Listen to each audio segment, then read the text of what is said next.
শুনছো প্রিয়, সারা বাংলাদেশের মানুষ সিলেটের চা বাগানকে যেমন ভালোবাসে ঠিক সেইভাবে তোমাকে ভালোবাসি।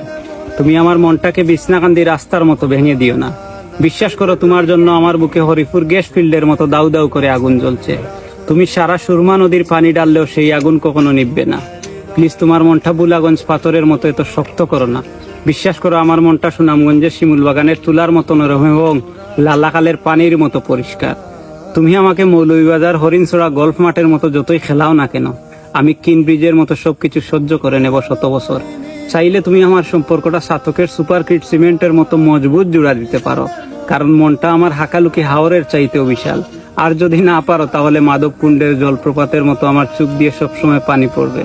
তুমি যদি আমাকে ছেড়ে চলে যাও তাহলে আমার জীবনটা বাইশমুড়া রাস্তার মতো এলোমেলো হয়ে যাবে এবং কৈলাস টিলার মতো ধ্বংস হয়ে যাবে। এক কথায় আমার জীবনটা আলী আমজাদের গড়ির মতো 12টা বেজে যাবে। প্লিজ তোমার মনটা জাফলং এর পানির মতো একটু পরিষ্কার করো। আমি তোমাকে নিয়ে হালবিনা গার্ডেনের আনারসের মতো মিষ্টি একটা জীবন কাটাতে চাই।